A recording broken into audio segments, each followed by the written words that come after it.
Good morning बच्चों। अपन पाठ पढ़ रहे हैं कुंवर नारायण। एक कविता आपने पढ़ी कविता के बहाने। दूसरी जो कविता है इस कवियों की वो है बात सीधी सी थी पर। पहले हम आपसे एक प्रश्न करते हैं कि हम जैसे बच्चों के पास जाते हैं, उनके नोट्स वगैरह चेक करते हैं, तो हमने देखा है आप बच्चों ना हिंदी के नोट्स कोई नहीं बना रहा। मैं आपसे बता रहा था कि जो भी अपन प्रश्न करते हैं बेटा, धीरे धीरे उन कवियों का कवि परिचय प्लस में जो प्रश्न बनते हैं, साथ साथ वो प्रश्न जो पाठ्य पुस्तक के पीछे लिखे हुए हैं प्रश्न है, वो हमको थोड़ी देने हैं आपको। तो ये जो प्रश्न है अब की बार हम जाएंगे तो आप सबको करने हैं बेटा। तो दूसरी कविता आती है बात सीधी सी थी पर। मैंने आपसे बताया था कि कवि यहाँ ये कहना चाह रहे हैं कि अपन जब कभी किसी भी समाज में रहते हैं तो समाज की एक अलग शब्दावली होती है। जो शब्दावली भाषा क्या है बेटा? अगर हम अपनी बात समझ जाएं या दूसरों की बात हम खुद समझ जाएं, वही तो है भाषा। तो उसी तरह यहाँ कवि ये कहना चाहता है कि हमें चाहे कितनी ही भाषाओं का कैसी भी शब्दावली का प्रयोग हमें आता हो, कठिन से कठिन शब्दावली का प्रयोग हमें आता हो, पर समाज में अगर आपको अपनी वैल्यू बढ़ानी है, अपना महत्व बढ़ाना है, अपनी बात को समाज के सामने रखना है, उनके समझ में अगर वो आए, ये प्रयास आप करना चाहते हैं, तो सामान्य सी सरल भाषा का शब्दावली का आपको प्रयोग करना चाहिए। पर अगर ऐसा नहीं करते हैं तो आप चाहे झक मार लें, लेकिन वो बात लोगों को समझ में नहीं आएगी और आपकी जो बातें हैं लोगों को नीरस लगेगी और व्यर्थ में वो आपका प्रयास बेकार से लगेगा। तो क्या कहना चाह रहे हैं, हम शुरू करते हैं। बात सीधी सी थी पर एक बार भाषा के चक्कर में जरा टेढ़ी फंस गई। खड़ी बोली हिंदी है तो इसमें एक भी शब्द ऐसा नहीं है जिसका कि हमें सामान्य अर्थ नहीं पता हो। कि बात सीधी सी थी लोगों को समझाने के लिए, लेकिन एक बार क्या हुआ कि भाषा के चक्कर में जरा टेढ़ी फंस गई। ये मुहावरा है, टेढ़ी फंसना मतलब भाषा के चक्कर में वो बात जो थी वो लोगों को समझ में नहीं आई।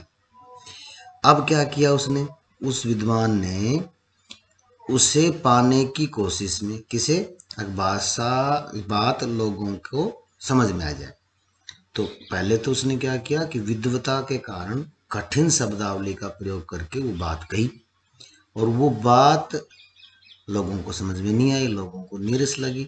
तो क्या किया कि तो लोग जो थे उन्हें मतलब रोकने के लिए या अपनी बात को लोगों को समझाने के लिए उसने प्रयास किया। इस कोशिश में उसने क्या किया, भाषा को उल्टा पलटा, तोड़ा मरोड़ा, घुमाया फिराया, अर्थात शब्दावली का प्रयोग किया, लेकिन किंतु परंतु शब्दों का प्रयोग किया, मतलब बहुत प्रयास किया उसने। भाषा को उल्टा पलटा, तोड़ा मरोड़ा, घुमाया फिराया।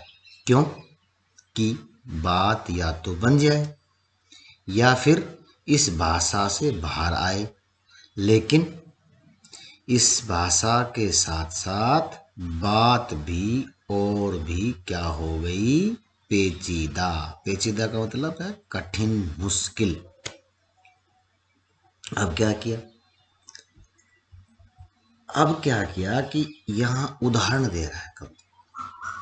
उसको ये बात समझ में नहीं आई कि यार लोगों को जो मैं बात समझाना चाह रहा हूँ, कितनी शब्दावली का मैंने प्रयोग कर दिया, भाषा को उल्टा पलटा तोड़ा मरोड़ करके प्रस्तुत कर दिया, लेकिन भाषा जैसे पेचीदा शब्दों का प्रयोग हो गया, वैसे ही वो बात भी बिगड़ गई और मुश्किल हो गई, कठिन हो गई। अब क्या किया, तो इस बात को समझाने के लिए उसने क्या किया कि एक उदाहरण दिया। जैसे कि मान लो एक बोर्ड है जो दीवार पर लग रहा है। उस बोर्ड पर 4 पेच होते हैं। वो 4 पेच वो जो सीट होती है उस सीट पर उस बोर्ड पर कसते हैं, तो वो 4 पेच लगा दिए उस पर। और 4 पेच किस लिए लगाए गए? एक इस साइड, इस साइड, इस साइड, इस चारों कोनों में लगा दी, ताकि वो जो सीट है वो दीवार के चिपक जाए। लेकिन एक कोना या कहीं से वो दीवार के चिपक नहीं रही, तो अपन को क्या करना चाहिए कि हमें उस नट को, उस पेच को खोलना चाहिए, चारों पेचों को, है ना। और खोल करके फिर देखना चाहिए कि क्या बात है, कोई चीज़ ऐसी उसमें फंस रही है ताकि वो उस दीवार को चिपक नहीं रही। अगर आप क्या करेंगे, पहले तो नट को देखेंगे, उस पेच को देखेंगे, पेच को देखा, पेच तो है, टाइट तो है, लेकिन फिर भी ये उसकी दीवार के चिपक नहीं रहा है बोर्ड। तो आपको क्या करना चाहिए, पेच टाइट है, दीवार के वो चिपक नहीं रहा, तो कोई न कोई अड़चन हो सकती है उसमें। तो हमें क्या करना चाहिए, उसको धैर्य से समझना चाहिए, समझ करके और उसको खोल करके फिर उसको कसना चाहिए। लेकिन ऐसा नहीं किया, ऐसा नहीं किया। क्यों नहीं किया? क्योंकि देखो क्या कह रहा है, सारी मुश्किल को धैर्य से समझे बिना मैं पेज को खोलने के बजाय, जो समस्या आई थी ना, यार ये समस्या है कि भाई ये दीवार के चिपक नहीं रहा, तो इसको हमें क्या करना चाहिए, धैर्य से समझना चाहिए था और पेज को क्या करना चाहिए था, खोलना चाहिए था। लेकिन उसने क्या किया, कवि ने खोलने के बजाय उसे बेतरह कसता चला जा रहा था। बेतरह, बेतरह एक शब्द है, इसका अर्थ क्या होता है बेटा, बिना सोचे समझे लगातार, है ना, जैसे ऐसे लेकर के पेज को कसता चला जा रहा है।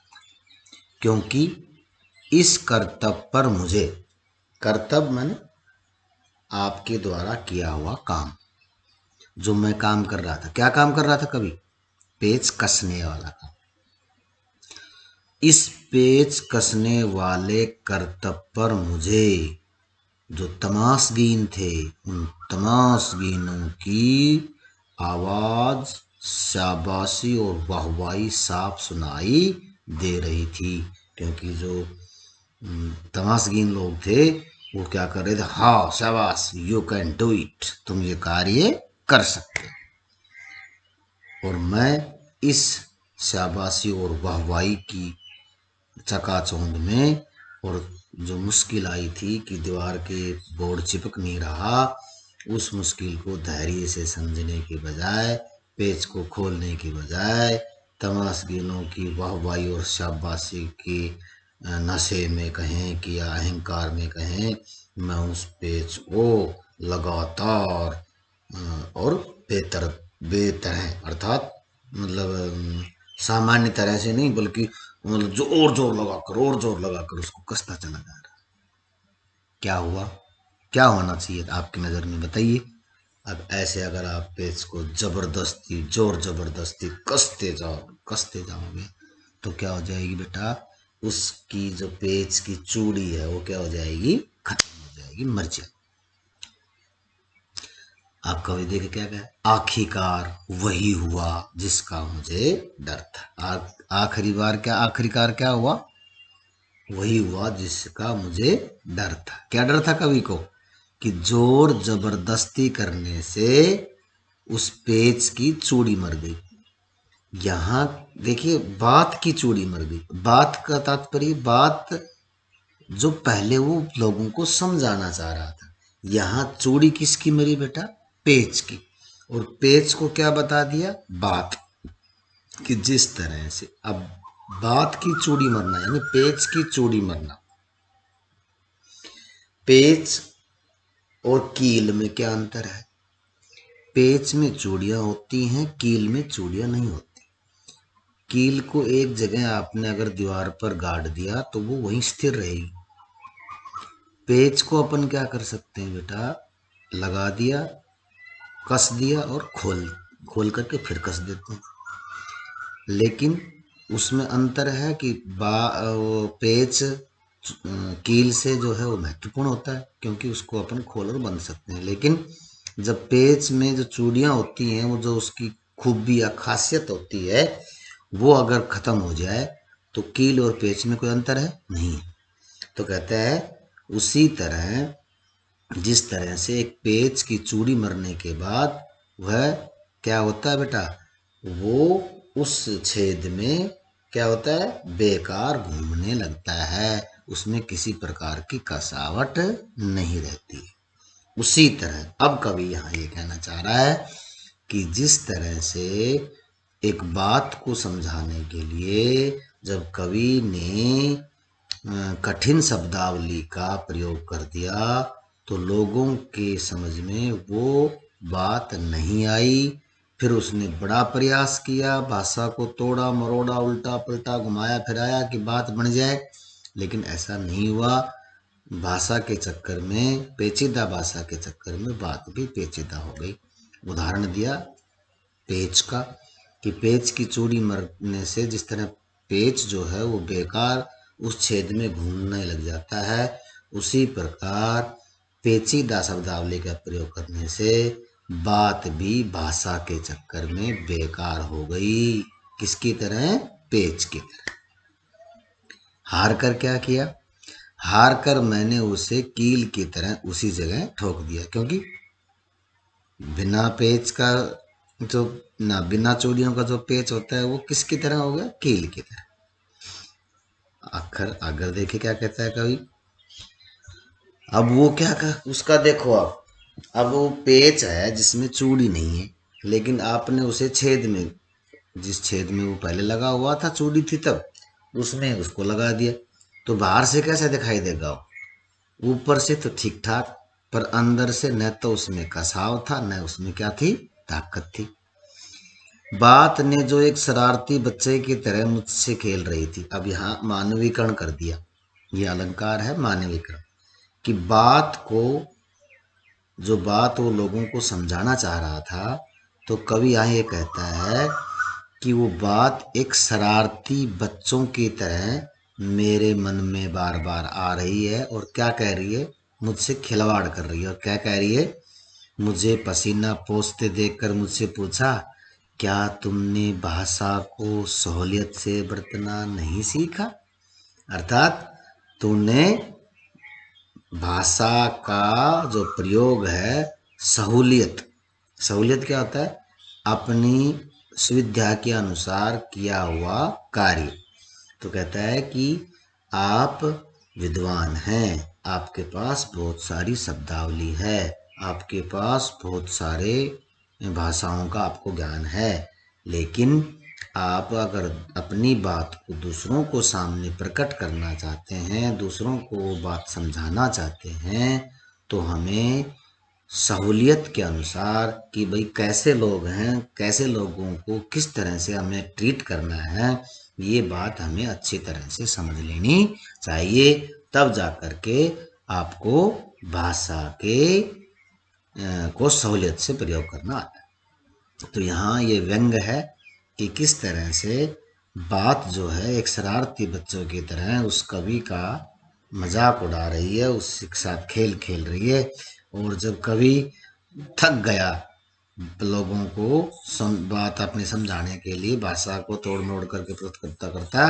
थक गया, पसीना आ गया, तो उसको पसीना पोंछता देख करके और कवि कहता है, क्या तुझे भाषा को सहूलियत से बरतना आपने कभी नहीं सीखा। तो ये थी बेटा कविता, दो कविताएं थी। ये जो अभ्यास के प्रश्न है, इसकी बजाय आपको इसमें क्या करना है, सभी कविताओं में जो आपने पढ़ी हैं तीन, उनमें तीनों कवियों का कवि परिचय आपको लिख कर लिखना है, उनको याद करना है। और इसमें जैसे ये था, इसी में बात सीधी सी थे, पर इसमें प्रश्न बनता है कि कवि जो है, ये जो भाई जो बात है, उस बात को समझाने के लिए हमें कैसे शब्दावली का प्रयोग करना चाहिए, और पेच का जो उदाहरण दिया, बात की चूड़ी मरने से कवि का क्या तात्पर्य है। अब ये प्रश्न आता है कि बात की चूड़ी मर गई, इससे कवि क्या कहना चाहता है, तो बात की चूड़ी मर गई मतलब बात का महत्व खत्म हो गया। समझ में आई भाई।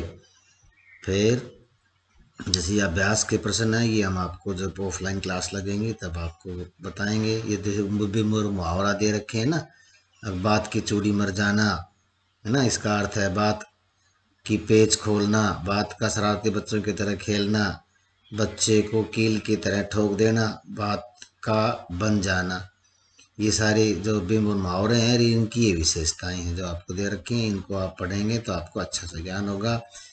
ये जो प्रश्न है, तो ये बेटा पाठ आपका खत्म हो गया। पाठ 3 कंप्लीट हो गए। तीनों पाठों का होमवर्क आपको करना है, नोट्स देखने हैं। अब आपसे जब भी कभी मुलाकात होगी, आपके घर आएंगे तो आपको जिस तरह फिजिक्स, केमिस्ट्री, मैथ, बायो, है ना, इंग्लिश के आप नोट्स बनाते हैं, उसी तरह आपको इनके नोट्स बनाने हैं। ठीक है भाई, थैंक यू, धन्यवाद।